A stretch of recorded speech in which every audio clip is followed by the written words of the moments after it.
Okay, praise God. Habakkuk chapter 3, verse 17 to 18. Ako ning gid tulan igsoon og the greatest joy in the deepest trouble. Ang dako nga kalipay taliwala sa lalong nga problema. Pwede dahil tang malipay igsoon bisag nakay lalong nga problema. Sa survey, ang pinakamalipayon nga tao katong nakaagi o pinakalalong nga problema. Pero naa daw mga tao nga gagmay ra daw kalipay. Tod kay gagmay ra sila o problema. Nabay tao nga gagmay ra kalipay? Naa. Dalit na kayo silang pakataon. Istorya palandaan, magkatawan sila. Dalit nimo silang dalit nimong kaluton ang ilang kalipay. Medyo mabawra ang ilang kalipay. Siguro magbawra po ang problema ang iyang nagian. Pero na yung mga tao nga lisod kay nimong pakataon. Tinoon ba? Nga bisag usahan mo pasiaw, still gamuro ra siya.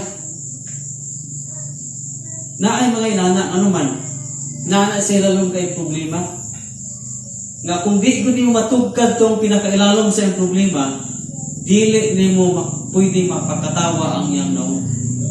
Kung dili nimo maabot tong iyang gihuna-una ang problema tas pinakailalom. Muna atong isgutan ni karon, the greatest joy in the deepest trouble. Murag nakaduong na ta sa life ni Apostol Pablo. Karon magtuon na puta sa life ni Prophet Habakkuk. Atong tunan na yung kinabuhi tungod kay kini si Prophet Habakkuk, mura po siya si Apostol Pablo. Diba, naay Merkulis ko rin gawali ko about kung saan mo nga parang magipayang gyapon ta, no, taliwanin pandemya. Moto ang kinabuhi ni Pablo. Pero sa New Testamento siya. Pero sa Old Testament, tunay murag si Apostol Pablo o ayno nga mas labaw pag hindi siya ni Apostol Pablo. Kay siya ang propeta nga nagmalipayon taliwala sa dagko kayong mga problema gatubang. Now, tagaan background aning Habakkuk. Kaning istorya sa Habakkuk, ang mga Israel ani nagatubang o gubat. Ya mananom sila og paras, igira, ang katong mga tsalja kanang mga kontra nila mga kaaway, gitugutan sa Ginoo nga moadto sa ilang mga kaumahan ug mao'y mangani. Tampol na sila mga igira, mga olibo, o paras. At tuon dito, o sila mo'y mangani. Sakit kayong pamation sa taga-Israel, nagahago sila og tanong, and din lain-lain mo ani. And ang mga ayupan nila,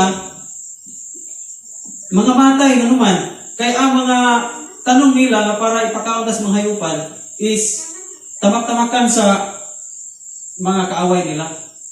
Adto dalon nila ang ilang mga hayupan o kung ipakanon din. Ang mga hayupan sa taga-Israel is mga matay. And then, wala sila yung makaon. Kaya ani magong higayuna, isupak mo nila ang Ginoo. Sa taga-Israel ba? So, isupak nila ang Ginoo, that's why gitugutan ang Ginoo, gamito ning kontra nila para mag-execute sa judgment sa Ginoo para nila. Una, nga kinahanglan masayra nato para ma-apply itong ginamong Kristohanon. Habakkuk, rejoice even the loss of everything. Dinhi mo makita nga bisan nawala na ang tanan, na sila gipananom lain lang mukaon, pero still si Habakkuk nag-rejoice siya ay magmaya gihapon ko bisag wala pa na mga bulak, wala yung mga prutas. Grabe ni ginayahan igsoon. Na kanang bulak dahil gisigutan nag-speak na siya sa kanabang katsada ba? Iba makakita kang bulak, isip ka, wow, katsada o, tsadahan yung bulak ka. Nagisigot na siya sa mga katsada na itong nagian. Dapat tayo mga tsada kayong nagian, nawala ang tanan. Now, pwede mong ma-apply sa itong kinabuhi, if tayo mawala na mo, pwede kang maglipay. Murag lisod kayong pag-apply. Kaya ultimo ganing mabuak na ng cellphone. Maglagot, magani dayon ta. Labi nagdili ikaw nakabuak. nya ikaw itag-iya ang silpuna, yung lain nga nakabuak, puno nagkasaba ni nakabuak bisag wala to yung mabugbinay sagad karakter na to. Na nabuak lang kanina, wag gid mawala. Pero sa bakok, nawala gyud. Wala gyud prutas, wala bulak, wala mga hayupan na matay. Isa magmaya gyapon ko. Pwede tayo ma-apply nato sa itong ginaming Kristiyano igsoon. Na kung naay mawala nimo, maglipay ka. Kay if magbagulbol na noon ka tungod kay nawala na mao butang, na wala maabot nimong bago.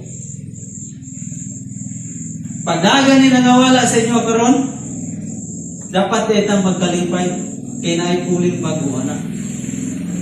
Na for example, naay nagkadaan sa inyong balay, naay nagkadaan, yung cellphone nagkadaan pa, na naay mga buak, ikalipay na. Wag buak na kung cellphone. Sigurado 2021 na ano ni bago. Itag mabuak, ay nabuak. Buol lang kayo.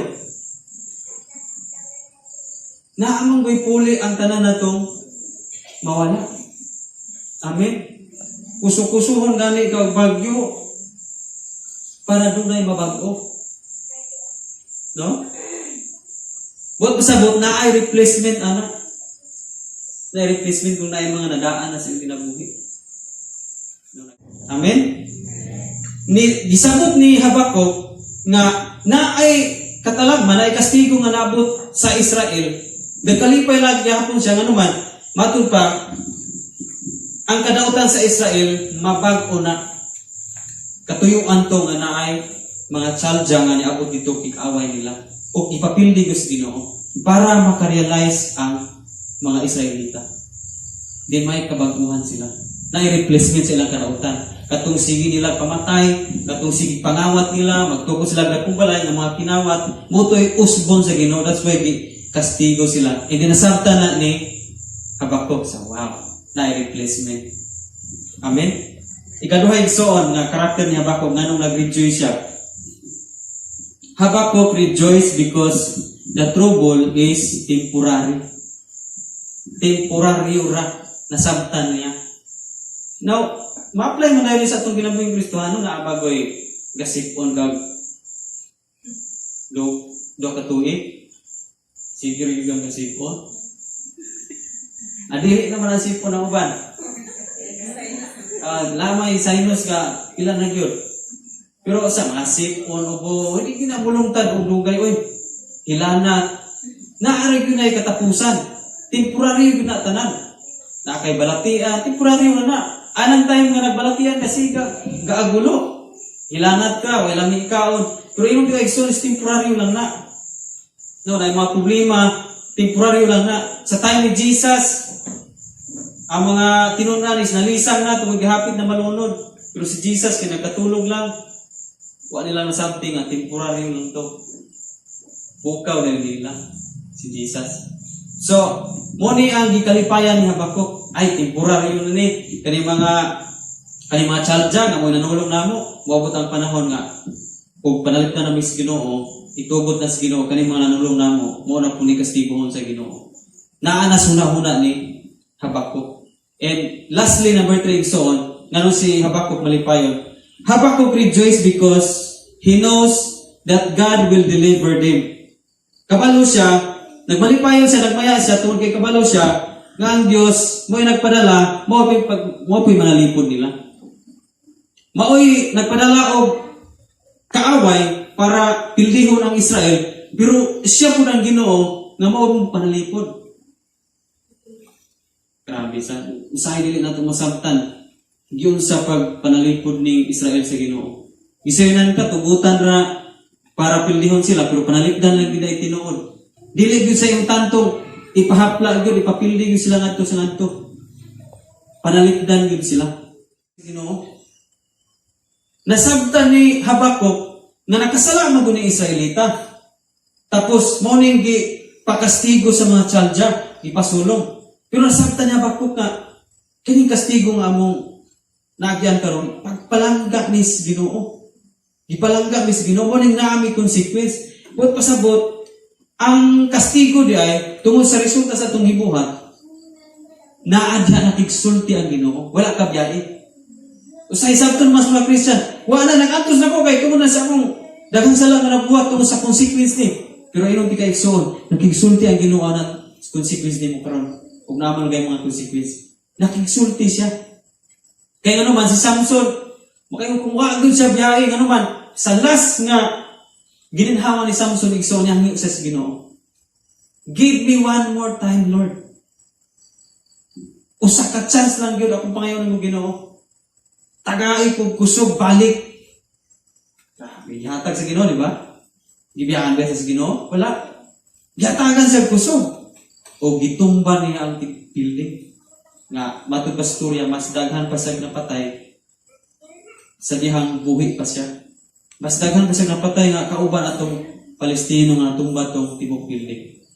Itubag ang iyang prayer sa Ginoo. Ano man, sa last niya nga kinabuhi, nakarealize siya, kani akong pagkabuta, kini akong sitwasyon karon, consequence na ako. Pero nakabalo ko nga wa ko biyahe sa Ginoo. Ampo siya. Ihatag sa Ginoo. Amen. Muni nga siya bakop, nag-rejoice siya. Ano man, mo deliver ang Ginoo. Unsay mga sitwasyon nga nasa inyo ha. Nga din mo ay nakapag-uli mo, murag lalong kayo ang imuhang kagulanan karon. Pero diha sa lalong magkagulanan, pwede ka makakuha o dako nga kalipay. Kaya kung di gyud ka moagi ana, dili nato mautingkay, dili nato makuha ang dako nga kalipay. Amen. Pareho ra gud anang mangisda. Nga dili ni sila malipay, dili sila mabaw kay magkagmay na lang makuha. Pero dito lalong dagko kayo. Pero lalong kayo mag-struggle sila salok. Pero malipay sila nakakita sa dagko kayo. So inana ko nga to ang i-apply sa ginabuhi. I hope nga kung niagi taro mga struggle nga laglong kay para sa imuha, consequence na diyan siguro consequence nimo. Pero ibutang sa una nga wala ka biyahe sa Ginoo sa imong consequence. Nakigsulti ang Ginoo diha sa imong mga kasinatian. O gusto ang Ginoo nga batunan nato ang greatest joy. So God bless the si family, mao lang ni atong mabunga mensahe last sa 2020. God bless JDC family. Amen. So, salamat Pastor sa napagka-lindot nga word ni Lord nga nagpahinumdum sa matag usa nga kitang tanan nakaagiman no consequence ni ba tanan sa bisan kami sa mong gibuhat. So, mabawan nila mo ang consequence. Sinatian siya ng mga consequence. Pero, sama sa iwali sa itong pastor nga maunay pagpakig-istorya sa Ginoo nga tanan na itong gibuhat nga wala yun nagkapahimaya sa Ginoo, which is buyagon yun niya kay iya mantang anak. So, let us rejoice sa kanunay tungod kay ang Ginoo na sa itong kinabuhi. Amen. From January